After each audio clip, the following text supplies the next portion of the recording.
പ്രിയപ്പെട്ടവരെ,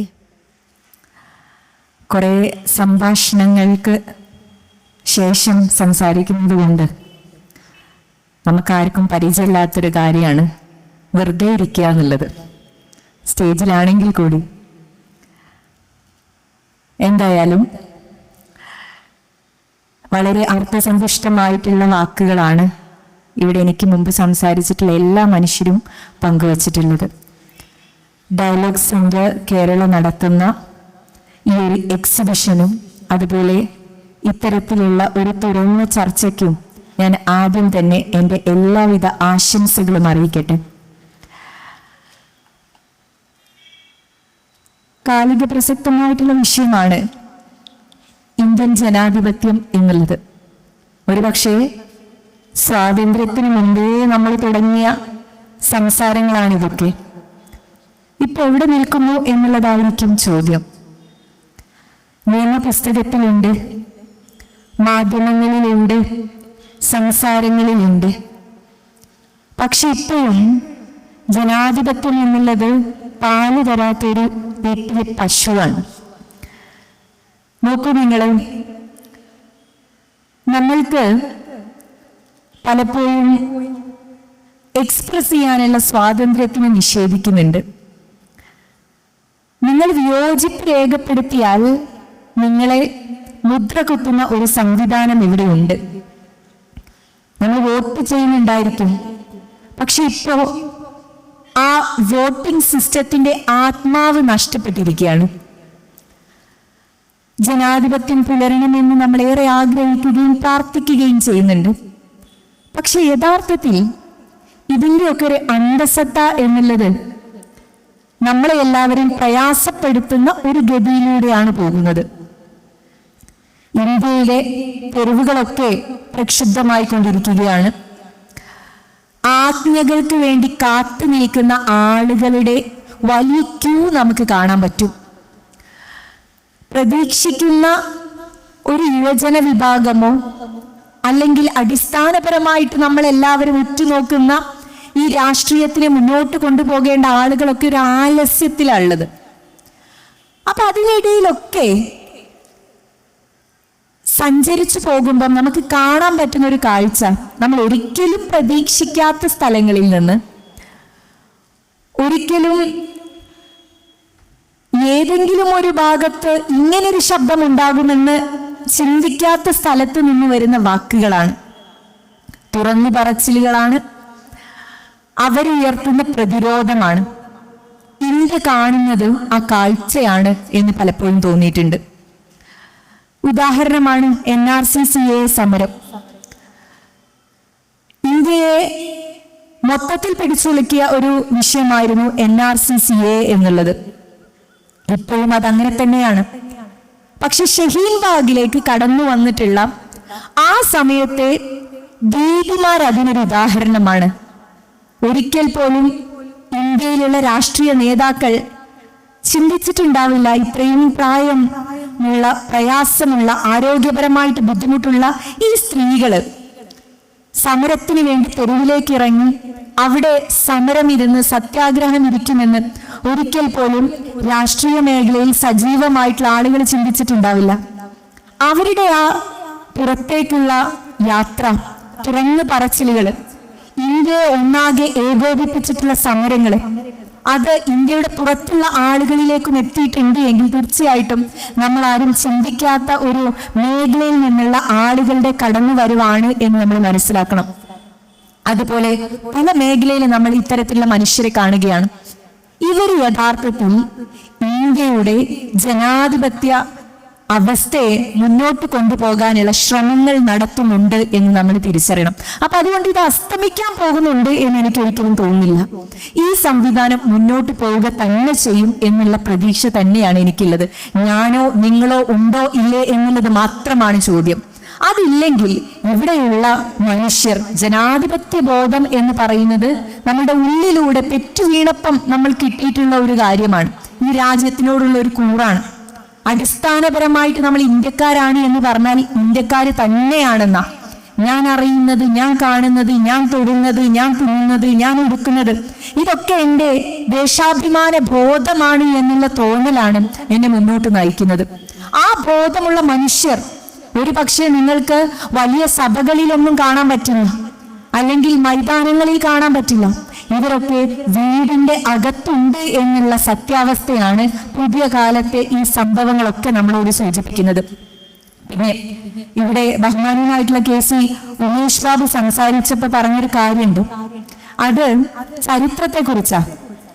ചരിത്രത്തെ പഠിക്കല് നിർബന്ധമാണ് നിങ്ങൾക്ക് ഫാസിസ്റ്റ് ശക്തികളെ ചെറുക്കാൻ വേണ്ടി. ചരിത്രം പഠിക്കൂ എന്ന് പറഞ്ഞു വിട്ടപ്പം ആളുകളെല്ലാവരും പോയി ചരിത്രം തപ്പി. പക്ഷെ അവര് തപ്പിയത് 1925 ഉണ്ടാക്കിയിട്ടുള്ള RSSന്റെ ചരിത്രമാണ്. ഇന്ത്യയുടെ ചരിത്രം പഠിക്കുക എന്നുള്ളത് യഥാർത്ഥത്തിൽ ഈ അടുത്ത കാലത്ത് RSSന്റെ സ്ഥാപക ദിനവുമായി ബന്ധപ്പെട്ടുകൊണ്ട് ഒരു 100 രൂപയുടെ നാണയം പുറത്തിറക്കിയ വാർത്ത നിങ്ങൾ ശ്രദ്ധിച്ചിട്ടുണ്ടാകും. അതോടൊപ്പം ഒരു സ്റ്റാമ്പും ഇന്ത്യയുടെ പ്രധാനമന്ത്രി പുറത്തിറക്കിയിരുന്നു. ആ നാണയത്തിൽ ഭാരതാംബയുടെ ചിത്രവും സ്റ്റാമ്പില് സ്വാതന്ത്ര്യ സമരത്തിൽ പങ്കെടുത്തിട്ടുള്ള RSSന്റെ ആളുകളുടെ ചിത്രവുമാണ് പുറത്തിറക്കിയിട്ടുള്ളത്. ഇത് ഈ രാജ്യത്തിന്റെ ചരിത്രത്തിനോടുള്ള ഒരു വെല്ലുവിളിയാണ്. ഇവര് ഈ ചരിത്രത്തിനെ നിരാകരിക്കാനുള്ള ശ്രമങ്ങൾ നടത്തുകയാണ്. ഇനി വരുന്ന മനുഷ്യരോട് ഇങ്ങനെയൊക്കെ ഉണ്ടായിരുന്നു എന്ന് പറയാനുള്ള ശ്രമങ്ങൾ നടത്തുകയാണ്. അതിന്റെ അതോറിറ്റേറിയൻ ആയിട്ടുള്ള പ്രൂഫ് കൊടുക്കാൻ വേണ്ടിയിട്ടാണ് ഒരു നാണയവും ഒരു സ്റ്റാമ്പും ഇവർ പുറത്തിറക്കുന്നത്. അതിന്റെ ദിവസങ്ങൾക്ക് മുമ്പേ ഗീബൽസിയൻ തന്ത്രത്തിന്റെ ഭാഗമായിട്ടുള്ള വർത്തമാനങ്ങൾ അല്ലെങ്കിൽ അത്തരത്തിലുള്ള നുണകള് സോഷ്യൽ മീഡിയയിലൂടെയും അല്ലാതെയും പ്രചരിപ്പിച്ചു കഴിഞ്ഞു. RSSകാർ ഇന്ത്യൻ സ്വാതന്ത്ര്യ സമരത്തിൽ പങ്കെടുത്തിട്ടുണ്ട് എന്നുള്ളത് അതിങ്ങനെ പറഞ്ഞ് ഏറി നിൽക്കുമ്പോൾ അതിനെ സപ്പോർട്ട് ചെയ്യാൻ വേണ്ടിയിട്ടുള്ള ഒരു ഡോക്യുമെന്റ് ആയിട്ടാണ് ഇത്തരത്തിലുള്ള കാര്യങ്ങൾ കേന്ദ്ര സർക്കാർ പുറത്തിറക്കുന്നത്. വേറെ ഗൗരവകരമായിട്ടുള്ള വിഷയമാണ്. നമ്മൾ ചരിത്രത്തിൽ നിന്ന് പാഠം പഠിച്ച് വർത്തമാനത്തിൽ ജീവിക്കുകയും ഭാവിയെക്കുറിച്ച് ചിന്തിക്കുകയും ചെയ്യുന്ന മനുഷ്യന്മാരാണല്ലോ. അങ്ങനെയാകുമ്പം ഈ ചരിത്രം എവിടെയാണ് ഉള്ളത് എന്നുള്ളതിനെ കുറിച്ച് തീർച്ചയായിട്ടും പിറകോട്ട് പോയി ആലോചിക്കേണ്ടതുണ്ട്. നിങ്ങൾക്കൊക്കെ ഓർമ്മയുണ്ടാകും, ഗോഡ്സെ മഹാത്മാഗാന്ധിയെ വെടിവെച്ചു എന്നുള്ള വാർത്ത കേട്ടിട്ട് ഓടി വന്ന് ആളുകൾ ഗാന്ധി മരിച്ചു വീണ സമയത്ത് വിളിച്ചു പറഞ്ഞത് ഗാന്ധിയെ ഒരു ഹിന്ദു കൊന്നു എന്നുള്ളതാണ്.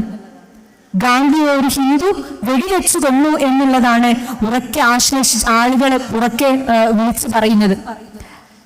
എന്തുകൊണ്ട് അന്ന് ഹിന്ദുവായിട്ടുള്ള ഗോഡ്സെ കൊന്നു എന്ന് അങ്ങനെ സ്പഷ്ടമായിട്ട് ആകാശവാണിയിലൂടെയൊക്കെ റേഡിയോയിലൂടെ എന്തുകൊണ്ടാണ് അങ്ങനെ വിളിച്ചു പറയേണ്ടി വന്നത് എന്ന് ചോദിച്ചപ്പോൾ മറുപടി പറഞ്ഞത് അല്ലെങ്കിൽ ഈ രാജ്യത്ത് രക്തപ്പുഴ ഒഴുകുമായിരുന്നു എന്നുള്ളതാണ്. രക്തപ്പുഴ, മുസ്ലിം സമൂഹത്തിലുള്ള ആളുകളുടെ രക്തപ്പുഴകൾ ഈ നാട്ടിലൂടെ ഒഴുകുമായിരുന്നു എന്നുള്ളത്. യഥാർത്ഥത്തിൽ നിങ്ങൾ ഒന്ന് നോക്കിയേ, ഇന്ന് വർത്തമാന കാലത്ത് ജീവിക്കുന്ന മനുഷ്യരായിക്കൊണ്ട് ആലോചിച്ചാൽ ഗോഡ്സെ പോലീസ് വന്ന് അറസ്റ്റ് ചെയ്യുന്നു, പിടിച്ചുകൊണ്ട് പോകുന്നു. ആദ്യം നമ്മൾ കേൾക്കുക ഗോഡ്സെയുടെ പേരൊന്നുമല്ല, പകരം വേറെ വല്ല മുസ്ലിം പേരുകളായിരിക്കും. അതിനനുസരിച്ചിട്ടുള്ള ഒരു പിക്ചർ ഉണ്ടാക്കുകയും അതിനനുസരിച്ചുള്ള സ്ക്രിപ്റ്റ് ഉണ്ടാക്കുകയും അതിനു വേണ്ടിയിട്ടുള്ള കാര്യങ്ങളൊക്കെ ഒരു ബാക്ക്ഗ്രൗണ്ട് വർക്ക് നടത്തിയിട്ടുള്ള രൂപത്തിൽ അവതരിപ്പിക്കുകയും ചെയ്യുന്ന ഒരു കാലത്താണ്, വർത്തമാന കാലത്താണ് നമ്മൾ ജീവിക്കുന്നത്.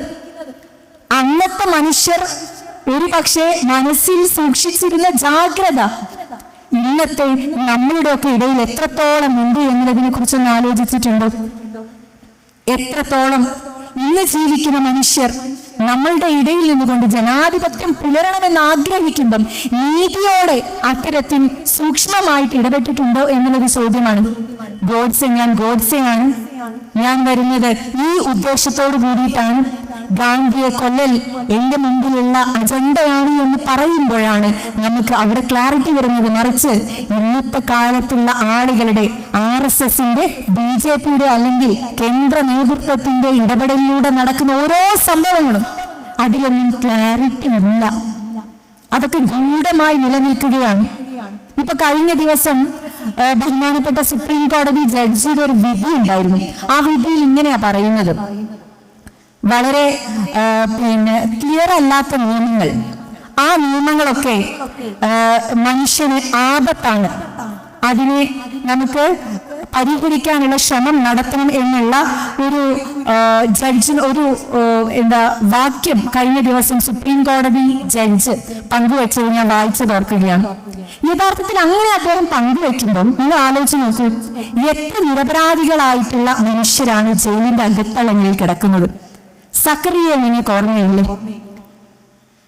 ഈ അടുത്ത കാലത്ത് കുറ്റപത്രം സമർപ്പിക്കാതെ അകത്ത് കിടക്കുന്ന മനുഷ്യരുടെ എണ്ണം കൂടിക്കൊണ്ടിരിക്കുക. ഒരു ചെറിയ കുട്ടി താൻ ബോംബുണ്ടാക്കുന്ന ചിപ്പ് കയ്യിൽ കരുതി എന്ന് പറഞ്ഞുകൊണ്ട് അന്വേഷണം ഇല്ലാതെ ജയിലിനകത്ത് കിടക്കുന്ന രാജ്യമാണ് ഇന്ത്യ. എന്തിനേറെ NRC-CA സമരത്തിൽ പലരും പുറത്തു വന്നു. ഇപ്പോഴും അകത്ത് നിൽക്കുന്ന ആളുകളുടെ പേരുകൾ നിങ്ങൾക്കറിയാം. അപ്പം ഇങ്ങനെ ക്ലാരിറ്റി ഇല്ലാതെ ഗൂഢമായിട്ട് പിടിച്ചകത്തിടുന്ന ഭരണ സംവിധാനം ഇവിടെയുണ്ട്.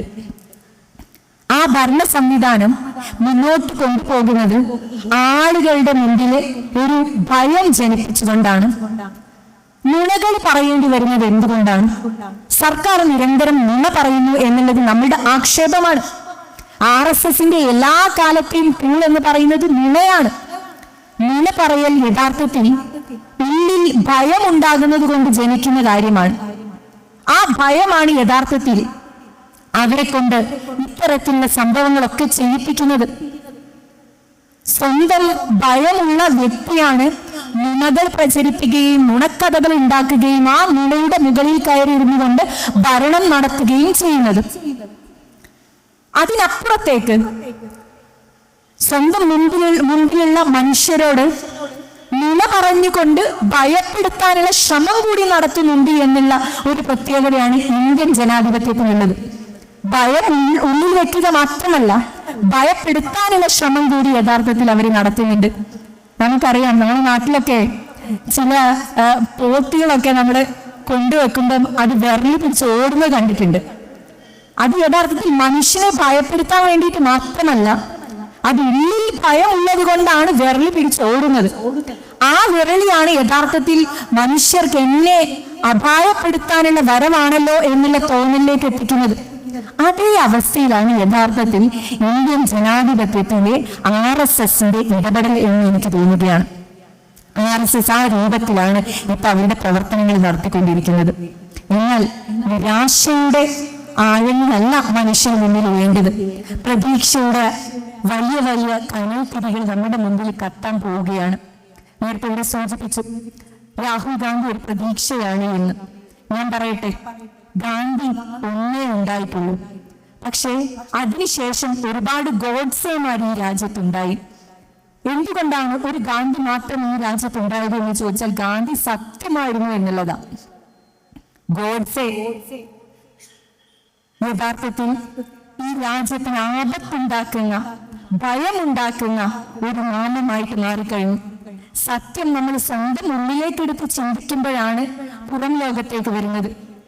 എനിക്ക് ഈ രാജ്യം എല്ലാ കാലത്തും സ്വാതന്ത്ര്യത്തോടെ, മതേതര ബോധത്തോടെ എല്ലാ മൂല്യങ്ങളും ഉയർത്തിപ്പിടിച്ചുകൊണ്ട് നിലകൊള്ളണമെന്ന് ആഗ്രഹമുണ്ട് എങ്കിൽ ഡോക്ടർ BR അംബേദ്കർ പറഞ്ഞ പോലെ പരസ്പരം അലേർട്ടായിട്ട് ജാഗ്രതയോടെ ജീവിക്കാൻ നമുക്ക് പറ്റണം. ആ ജാഗ്രതയുടെ കുറവ് വരുന്ന സ്ഥലങ്ങളിലാണ് യഥാർത്ഥത്തിൽ വലിയ വലിയ നഷ്ടങ്ങൾ രാജ്യത്തുണ്ടായിട്ടുള്ളത്.